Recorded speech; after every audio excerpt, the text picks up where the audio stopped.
Welcome to Her Remarkable History. Remember, to support our channel, please subscribe. The executed Queen of Scotland, buried twice. One of the most shocking executions that took place during the Tudor period saw Mary Queen of Scots make her way to the scaffold inside of the Great Hall of Fotheringhay Castle. On the 8th of February 1587, Mary was led into the hall after being found guilty of treason against Queen Elizabeth I. She had found out the night before that she was to be executed the following morning, and the scaffold was draped in black mourning cloth. The hastily arranged execution was performed by an executioner named Bull, who along with his assistant knelt before Mary Queen of Scots and asked for her forgiveness. Mary's execution was not swift, and it did not go as well as it could have done.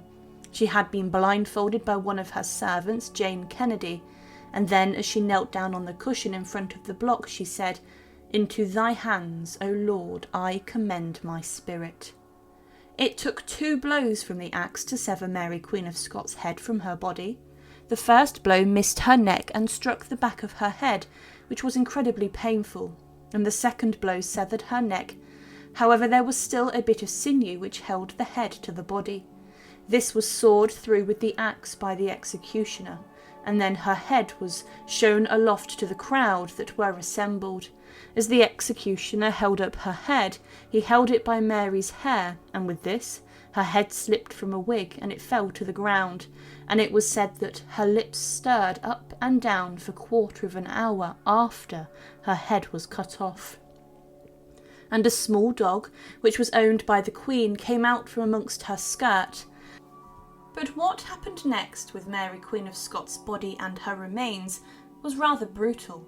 To ensure that no relics were held from her, it was ordered that all of her clothing, along with the block and everything touched by her blood, was burnt inside the fireplace of Fotheringhay's Great Hall to stop relic hunters worshipping the Catholic martyr.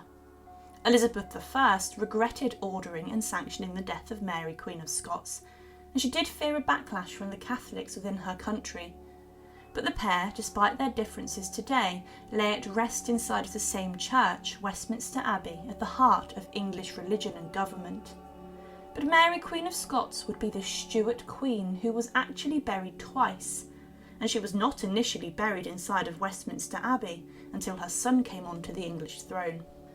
Now, it isn't known exactly what happened with Mary's body, and it's presumed that she was taken from the Great Hall into a private part of Fotheringhay Castle, where she was prepared for her burial. Her body was embalmed to ensure that it did not putrefy, but during this process it was said that her entrails and innards were removed. It's then believed that these were buried in a secret location inside of the grounds of Fotheringhay Castle, where her execution took place. What is strange is that today very little except the earthworks remain of the castle. However, Mary's entrails may still be under the ground at the castle, encased in a container or a small urn. But Mary's body was not treated entirely well after her death. At first, Elizabeth I was hesitant and was slow to give the order to bury Mary Queen of Scots and even plan for her burial or funeral. Because of this, Mary's remains spent 6 months inside of the walls of Fotheringhay Castle, encased inside a lead coffin. Now, it could have been the regret that Elizabeth had that caused her to delay the burial, but this was not the respect that Mary Queen of Scots deserved, with her remains being left to simply rot inside the lead coffin. Mary herself had requested that upon her death, she should be buried with the remains of her first husband, Francis II of France. But Elizabeth refused to allow this to happen, and instead plans were made to bury Mary inside of Peterborough Cathedral.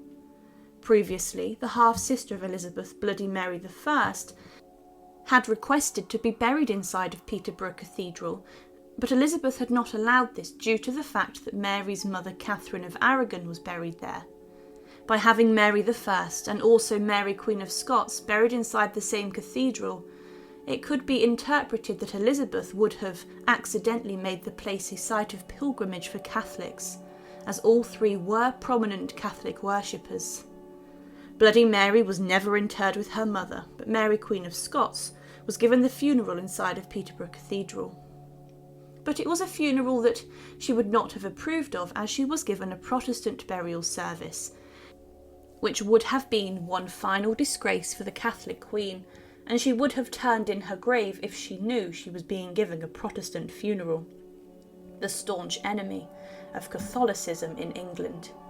Mary was a devout Catholic and was taken to Peterborough via torchlight in a chariot which had been decorated with black velvet and was covered with her signs and symbols linked to her. This came to rest at around 1 or 2 a.m. on the 30th July, and it could be believed that Peterborough Cathedral was chosen as it was relatively close to Fotheringhay, the site of the execution and also where her body had been laid to rest. The Dean of Peterborough and the Bishop were there to watch the proceedings and perform the ceremony, as were close members of Mary's household staff. Her body was laid to rest for a short time inside the vault until the following day, where a number of lords and ladies arrived, where there was a huge supper put on. It was then the following day that a sermon held by the Bishop of Lincoln was said, and he stated that Mary was saved from her sins, but the Protestant bishop did say he was not the most confident that this had happened because of her beliefs. Following this, as was tradition, the officials from Mary's household broke their ceremonial staves of office, which indicated that their service to her was over, and they then placed these inside of her grave, and a number of mourners were moved to tears. Another banquet followed, but this would not be the only time that Mary Queen of Scots was buried. It was 6 months after her execution that Mary was finally laid to rest. However, she would only remain at Peterborough Cathedral for a number of decades. Following the death of Elizabeth I, Mary Queen of Scots' son James came onto the English throne, becoming James I. This does mean that there was a possibility at one point of Mary Queen of Scots actually becoming the Queen of England, but when James I came onto the throne, he planned a much more elaborate and spectacular burial for his mother, and he ordered that her body should be exhumed from Peterborough. He had designed a tomb which was to pay respect to his mother, but interestingly at the time he also commissioned a tomb for Elizabeth I. The two rivals, Elizabeth and Mary, today lie very close to each other near the Henry VII Lady Chapel, and their tombs say a lot about their rivalry. The tomb of Elizabeth actually contains not just the Virgin Queen, but also her half-sister, Bloody Mary, and the two Tudor monarchs today lay in the same grave, with Elizabeth on top of Mary I. But in a slightly larger and only slightly grander tomb lies Mary Queen of Scots. James I had ordered Mary's body to be taken down to Westminster Abbey from Peterborough, and it was laid in a remarkable and ornate marble tomb close to her two cousins, Elizabeth and Mary. The second burial of Mary Queen of Scots took place in 1612.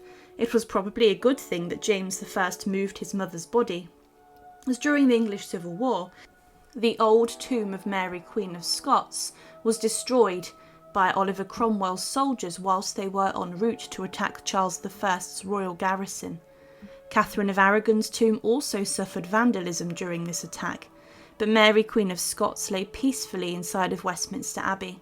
In 1867, her tomb was opened to try and find where her son James I was buried, and he was found resting with Henry VII in the Lady Chapel. Many of her Stuart descendants were also interred in her vault. But Mary Queen of Scots was the queen who was buried twice. After her death, her remains were treated rather poorly, as they were subject to a church service which was against her religious beliefs, and also she was left inside the walls of her execution site for months. Mary is remembered today for being a thorn in the side of Elizabeth, and as the matriarch of the Stuart dynasty that did go to rule over England following the death of Mary's great rival. Her biggest legacy is this, that her son became the first ruler of England and Scotland, uniting the countries which for centuries had been at war. Thank you for watching, and to support, please subscribe to Her Remarkable History. Thank you.